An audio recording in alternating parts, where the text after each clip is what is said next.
In the morning mist of Boston's suburbs lay an upscale residential area. Among the orderly rows of white houses, the Thompsons' two-story home stood out particularly. Beyond the meticulously maintained lawn wafted the fragrance of Margaret's carefully tended heirloom roses. The spacious garden featured a fountain, said to have been inherited from the previous generation. In the living room, breakfast time was beginning as usual. On the dining table lay a traditional American breakfast, lovingly prepared by Margaret. Bacon and eggs, whole wheat toast, and the Thompson family's hereditary silverware. Everything was perfectly arranged. "It's only natural to uphold this house's traditions," Margaret said, watching Linda's chopstick use with cold eyes. "Western meals have Western etiquette. Especially in this house." "Yes, you're quite right," Linda quietly corrected her grip on her fork. After 5 years of marriage, she still found herself struggling with the customs of this house. The proper manners befitting an upscale neighborhood, the complex rules of neighborly relations, and above all, the strict hierarchy within this house. "My son deserved a more refined woman," Margaret sighed, taking a sip of tea from her antique china. "David graduated from Harvard, and yet—" Her words trailed off, but their implication was clear. Linda, a mere office worker at an accounting firm, was deemed unworthy of the Thompson family status. Her state university education was a constant source of dissatisfaction in Margaret's eyes. "Mother," Christine's voice took on a wheedling tone. "I understand this house better than anyone. I'm the true heir to this house." The 29-year-old sister-in-law worked in real estate while living at home. 3 months after her broken engagement, she still hadn't recovered. Though she dressed in expensive designer clothes and seemed to lead an elegant life at home, there was always anxiety lurking in her eyes. "How can you be married when I can't even?" Christine's words were always tinged with envy. The pressure of fertility treatments, funded by her brother, seemed to be wearing her down. That evening, a family meeting was called. After 5 years of fertility treatments, Linda was finally pregnant. The dinner meeting at an upscale restaurant was meant to be a celebration, at least on the surface. "I'm pregnant," Linda announced, and David beamed with joy. As a successful IT company manager, he seemed to be savoring the joy of finally becoming a father. But Margaret's expression was clouded. "A home birth is safest," Margaret immediately insisted. "Thompson children have always been born in this house for generations. And we simply can't do something as unseemly as going to a hospital. We must consider what the neighbors would think." Christine, meanwhile, suddenly burst into tears. But I. Her 4 years of fertility treatments had yet to bear fruit. Rumors suggested that her engagement had ended due to this very anxiety. That night, rumors had already begun spreading through the neighborhood. The Asian daughter-in-law was pregnant, and a Thompson heir would be born. Margaret's friends were gossiping about it at their afternoon tea parties. Linda's purchased baby supplies kept disappearing. Baby clothes, diapers, bottle supplies. When questioned, everyone just shook their heads in denial. The second-floor nursery in progress had somehow become a storage room. "You should just do what Mother says, David," overwhelmed with overtime work, was distant to his wife's concerns. Traditions are important. Besides, we have Mother and Christine's situations to consider. The weight of monthly mortgage assistance and his sister's fertility treatment costs seemed to be binding his heart. Linda nodded silently. She already knew how to survive in this house. Her parents' home was a 3-hour drive away. But now, that distance felt impossibly far. After the pregnancy was discovered, Linda's daily life began to slowly distort. It started with small things. The baby clothes Margaret had bought were all black. Black is practical. Stains don't show, she said with a cunning smile. Fearing crying at night, the crib was placed in the basement storage, and all toys were rejected as bad for education. The ultrasound photos from the obstetrician disappeared from the desk drawer. I haven't seen them, Christine's voice carried a hint of pleasure. Even when Linda brought new prints home, they would invariably vanish.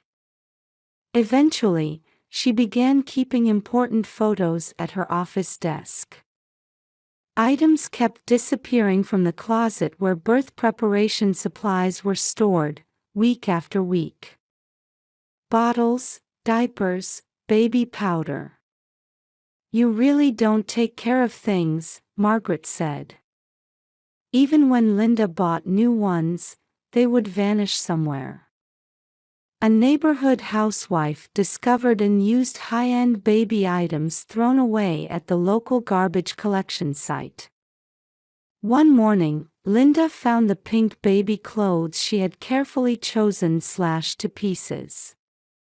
I wonder if a cat got in, Margaret feigned concern. However, everyone knew there was no cat in this house. The cut edges of the fabric formed a distorted shape, as if to strangle a baby's neck. The harassment extended beyond the house. Your daughter is making my son miserable. Late-night calls began coming to Linda's parents' home. Her mother asked worriedly, "Are you really all right?" On the other end of the line, someone could be heard quietly laughing. It always coincided with Christine's return home time. Anonymous accounts posted defamatory comments on Linda's social media. An unsuitable marriage, a stain on the family lineage, Asian poisoner.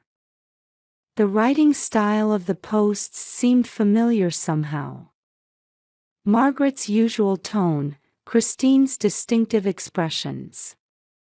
Going back through the accounts revealed obsessive posts dating from David and Linda's wedding day. Anonymous tip-offs were made to the accounting firm. False allegations that a pregnant employee was leaking confidential information.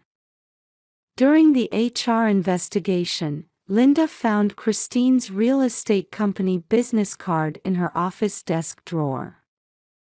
I never handed out such cards, Christine's words were clearly lies. Interference with medical professionals also began. Linda's obstetrician started receiving anonymous complaint calls. Appointments were canceled by someone, and test results stopped arriving. Right then, a sudden decision for home birth was made. It's Thompson family tradition, Margaret declared imperiously. We can't trust hospitals. I know an excellent midwife.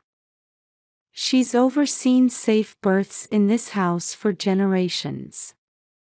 Sarah Wilson was indeed an experienced midwife. However, her eyes revealed excessive deference to Margaret. Leave everything to me, no concerns, her words carried an unnaturally transparent quality. Then came the decisive event. David's overseas business trip coincided with the due date. "It's a project I can't cancel," her husband said apologetically. "Mother and the midwife will be with you, so it should be fine, right? Besides, this is a chance for promotion." At those words, Margaret's eyes gleamed ominously. Christine wore a smile that suggested she was plotting something. Their expressions revealed the joy of an awaited opportunity arriving.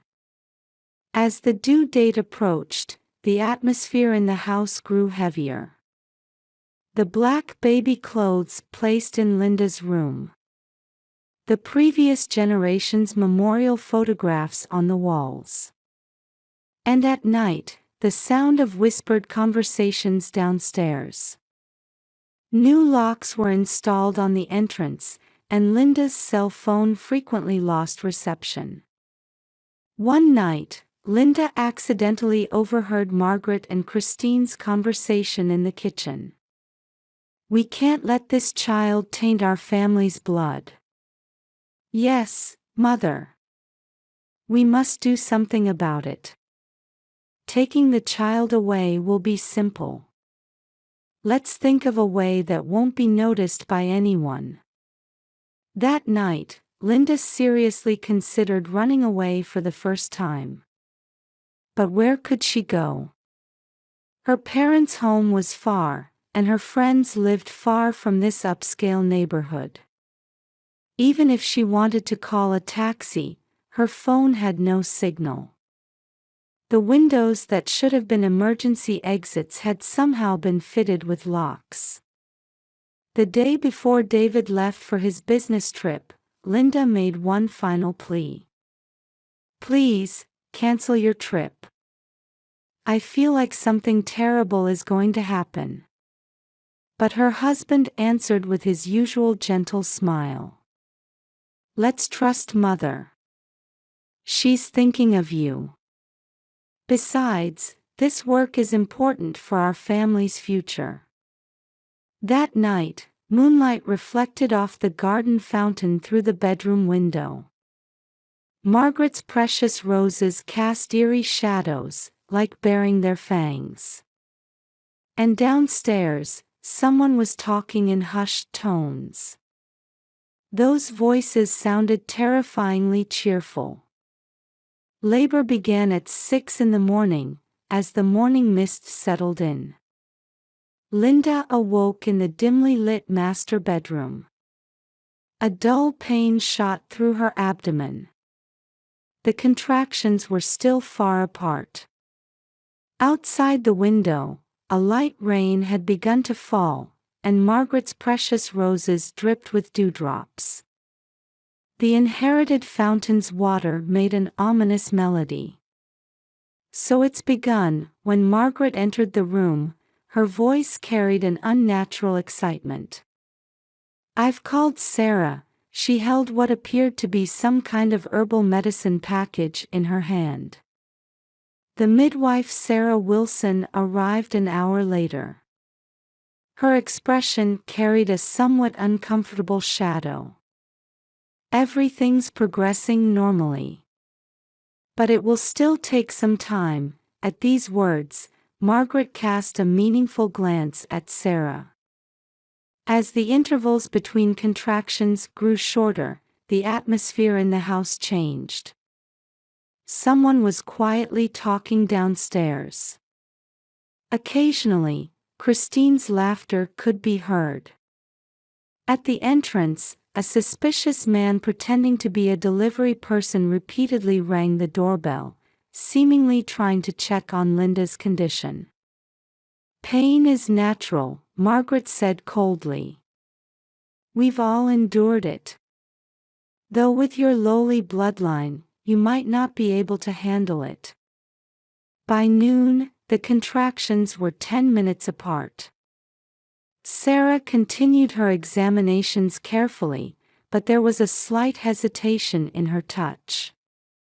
"Everything's normal. But if anything happens..." The experienced midwife's eyes occasionally showed signs of fear. Her words were cut off by Margaret's sharp gaze. "Trust our way," her voice held some terrible conviction. At 3 in the afternoon, Linda's screams echoed through the house. "Hospital.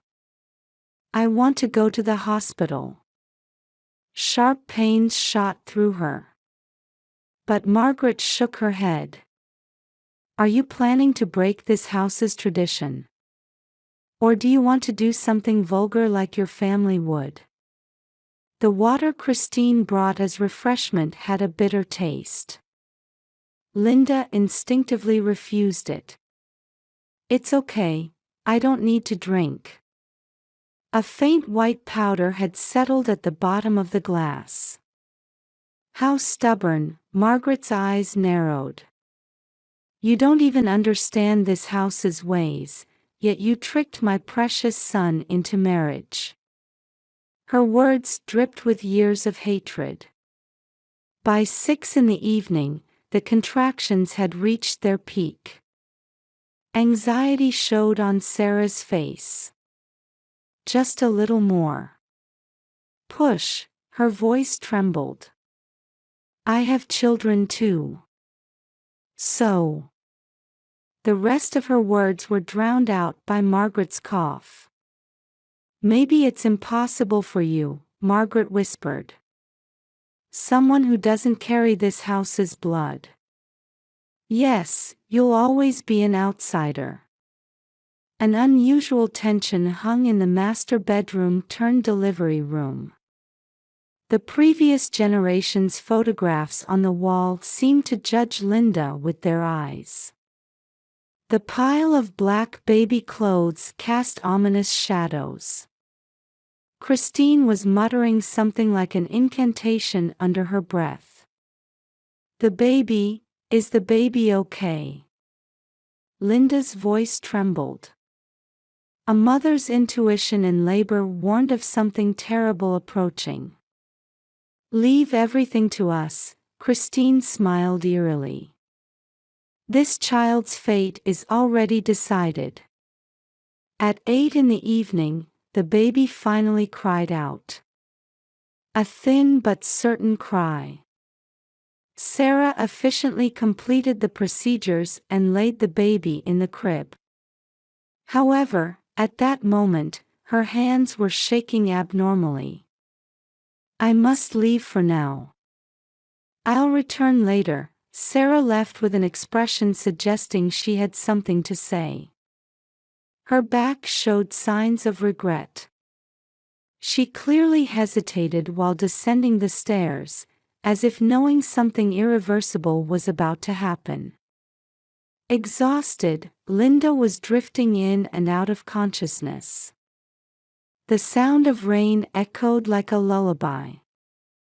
However, even within that comfortable sound, some ominous melody mixed in. Then came the moment of fate. At 9 o'clock, the sound of a car engine could be heard downstairs. Had Sarah returned? But the next moment, Linda's blood ran cold. Hushed conversations at the entrance. An unfamiliar man's voice. And Christine's triumphant laughter. Margaret quietly opened the room's door. In her hand was what appeared to be some kind of paper. Adoption papers, perhaps. Christine stood behind her, holding some large cloth bag. The fabric had ominous red stains. "This child is a burden. A stain on our bloodline." Margaret's voice was unnervingly calm. "We should just get rid of such a child. As punishment for ruining my son's life." Christine slowly approached the crib. "What a cute baby," her voice carried in strange attachment. "I'll take care of it. I'll take it outside. This child should have been mine in the first place." Linda tried to scream, but no voice came out. Her body wouldn't move. Perhaps the effect of something mixed in the water. Only her consciousness captured the terror-filled reality. Christine lifted the baby and tried to put it in the cloth bag. At that moment, the baby let out a loud cry, as if sensing its own fate. "Hurry," Margaret's voice rose with impatience. "Before someone notices. The car is ready." The two ran down the stairs. The sound of the entrance door opening. Car doors closing. The engine sound fading into the darkness. Behind it, another car started up as if following. Linda grabbed her cell phone with trembling hands. But the screen showed no service. The sound of electronic interference, suggesting the presence of a signal jammer, could be heard from somewhere. In the garden visible from the window, the roses were beaten by rain, casting black shadows. And the fountain's water sounded like a baby's cry. That sound gradually faded away, replaced by someone's eerie laughter. When Sarah Wilson returned, the bedroom was already empty. Scattered bedding, an empty crib, and black baby clothes fallen on the floor. Her scream echoed through the silent house. "I'm calling the police." Sarah pulled out her cell phone with shaking hands. "I'm also responsible. I should have noticed." 10 minutes later, police sirens broke the silence of the residential area. Residents of the upscale neighborhood peered curiously through gaps in their curtains. Rumors had already begun to spread. "Mrs. Thompson, please calm down and tell us what happened." The police officer's voice was steady. But Linda couldn't form proper words. The baby. While investigators searched the house, Sarah testified to everything. Margaret's unnatural behavior, Christine's abnormal obsession, and suspicions about drugs mixed in the water. "I should have stopped it." At 10 o'clock, Linda's screams echoed again. A disturbing journal had been found in Christine's room. My baby only. I can't accept my brother's child. This child is mine. I'm starting a new life. No one will interfere." On the edge of the journal, written in deranged letters, were photos with an unknown man. A scene that looked like a transaction in a dark alley. And the back view of a woman holding a baby. "We're checking the security camera footage," the police officer announced. 2 cars headed north. One black sedan. The other. At that moment, Linda's cell phone rang. The screen showed her husband's name. David. "Linda. What happened?" Her husband's voice was distraught. "I got a call from your parents. Mother." Linda explained everything. With a trembling voice, she conveyed these horrific events. On the other end of the phone, David's heavy breathing could be heard. "I'm coming back right now." His voice was more emotional than she'd ever heard. "Go to Mother's place. I will never forgive this." David returned. His face was distorted with anger. "Why didn't I notice?" He punched the wall. Why didn't I?" Police investigation revealed new facts. Christine had opened multiple bank accounts over the past month, and suspicious money transfers with the unknown man. Suspicions of human trafficking disguised as adoption emerged. "We're tracking your mother's cell phone location," the police officer reported. "The signal is on the suburban highway, moving at considerable speed." "The old house," David shouted. "If mother's going to hole up somewhere, it must be there." At midnight, the group departed for the old house. Police cars escorted David's car from front and back. They sped down the midnight highway without sirens. "Why?" Linda whispered from the passenger seat. "Why did this happen?" "It was all my fault." David's voice was dark and heavy. "I allowed financial control.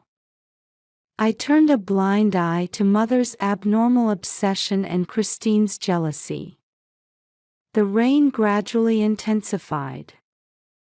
The sound of rain hitting the windshield seemed like a baby's cry. As the wipers desperately cleared the rain, David desperately kept his foot on the accelerator. At 2 a.m, the group arrived at their destination. The Thompson family's old mansion.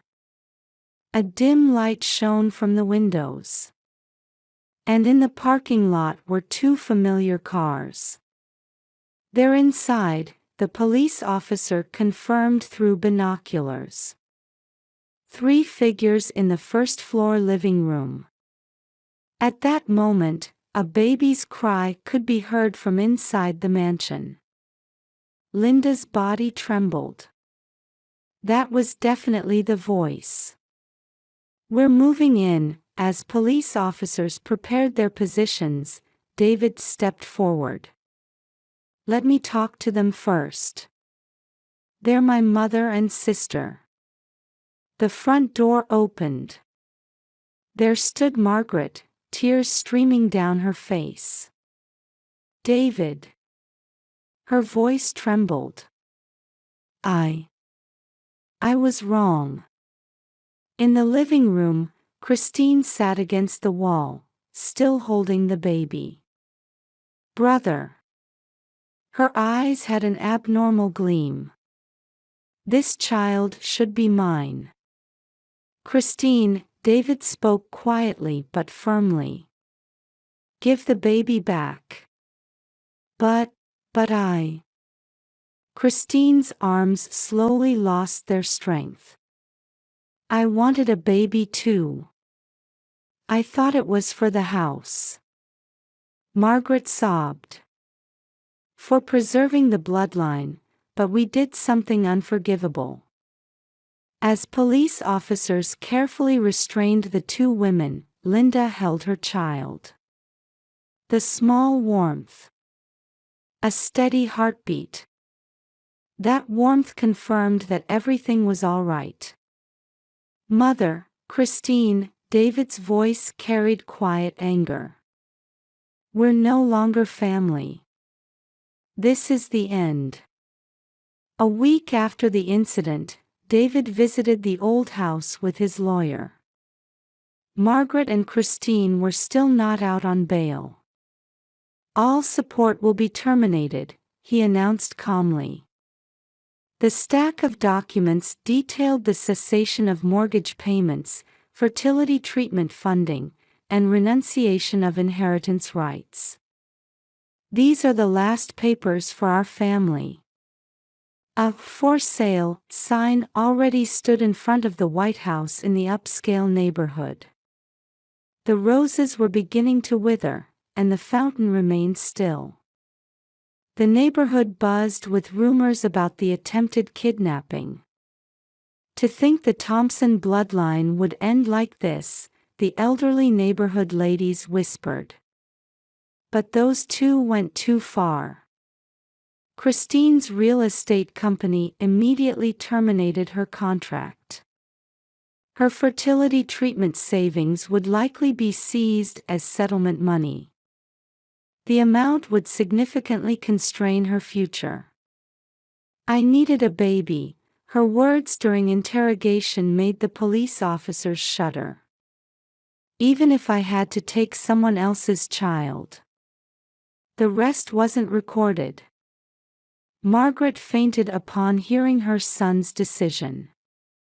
"This house has our history." But her words reached no one's heart. She who had once prided herself on her upper-class lineage now lived alone in a modest suburban apartment, barely maintaining her lifestyle with part-time work. None of her former friends contacted her. David and Linda settled into a new 3-story house downtown. Bright sunlight streamed in, and the crib was fitted with lovely pastel-colored bedding. "No one will ever take our happiness away again," David vowed while holding the baby. Free from years of family pressure, his expression had regained its serenity. Relations with Linda's family were also healing. "You really did well," her mother's words brought Linda to tears. Her parents now visited on weekends. The baby grew steadily. Its smiles gradually healed the dark shadows of the past. The new family photos reflected genuine bonds, not bloodlines or traditions. Christine, after making bail, moved to another state. All her social media accounts were deleted, and she reportedly started a new life under a different identity. Rumors suggested she had given up on fertility treatments and was exploring adoption. Margaret's fall was more dramatic. Residents of the upscale neighborhood continued their cruel gossip whenever they spotted her working part-time at the supermarket. Well, karma comes around. Every Sunday, she attended church. People witnessed her spending long hours in the confessional, seeking forgiveness. However, divine forgiveness doesn't come easily. Letters from Margaret piled up in David's desk drawer. But he never opened a single one. The past should stay in the past. The old house was bought by a young couple. The rose garden was demolished and transformed into a modern landscape. The previous generation's memorial photographs and black baby clothes were all disposed of. A new family story begins here. A tale of true bonds, freed from the pressure of bloodlines and traditions. The family photo displayed in the living room, showing the baby's smile, suggested a bright future. Sometimes, David would mutter to himself, "I never noticed until the end. Mother and sister's madness. But this is our new beginning." A year after the incident, Linda became pregnant with their second child. This time, no one's pressure, no one's madness would threaten this happiness. The new life surely foretold a new morning.